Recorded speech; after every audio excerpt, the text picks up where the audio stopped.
हमें ये पता होना चाहिए कि कैंसर का सर्वाइवल है वो डिपेंड करता है कि वो किस स्टेज में है। अगर हम स्टेज 1 की बात करें तो इसमें क्योर रेट लगभग 95% से 99% रहता है। इसके अलावा सर्वाइवल इस चीज पे भी डिपेंड करता है कि ट्यूमर किस किस्म का है।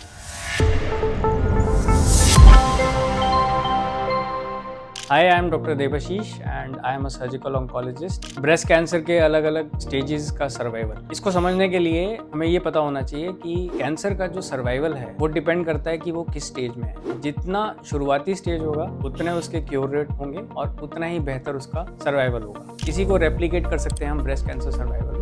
उदाहरण के तौर पर अगर हम स्टेज 1 की बात करें तो इसमें क्योर रेट लगभग 95% से 99% रहता है। जब ये स्टेज 2 में आ जाता है तो ये 90 से 80% हो जाता है और जब ये स्टेज 3 में आता है तो ये लगभग 60 से लेके 80% की रेंज में रहता है। और जब स्टेज 4 होता है यानी कि ये अलग अलग ऑर्गन्स बॉडी के में जाके फैल चुका है तो हम क्योर की बजाय कंट्रोल की बात करते हैं।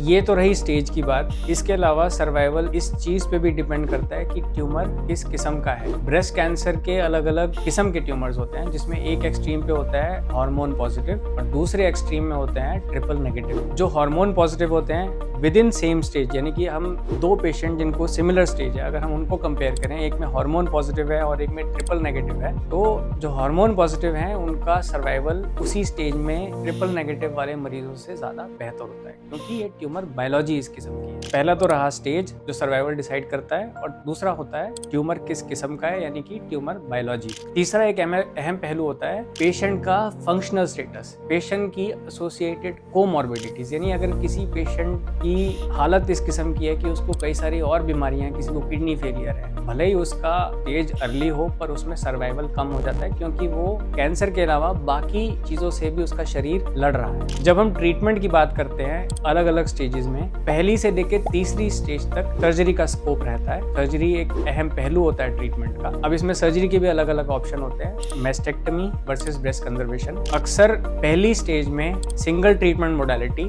या डबल ट्रीटमेंट मोडालिटी यानी surgery with radiation with hormone therapy से काम हो जाता है, क्योर या कंट्रोल अचीव हो जाता है। जैसे जैसे स्टेज बढ़ जाती है हमें मल्टी मोडालिटी ट्रीटमेंट का सहारा लेना पड़ता है, यानी पेशेंट की सर्जरी भी होती है, पेशेंट को रेडिएशन भी लगती है और पेशेंट को कीमोथेरेपी जिसमें इम्यूनो टारगेटेड अलग अलग किस्म की मोडालिटीज आती है उनका भी हमें सहारा लेना पड़ता है। और जब स्टेज 4 की बात होती है तो उसमें हम एम करते हैं पैलिएशन का, यानी कि पेशेंट के जो सिम्टम्स हैं हम उसको कंट्रोल करें और पेशेंट का सर्वाइवल बढ़ा पाएं कीमो देके।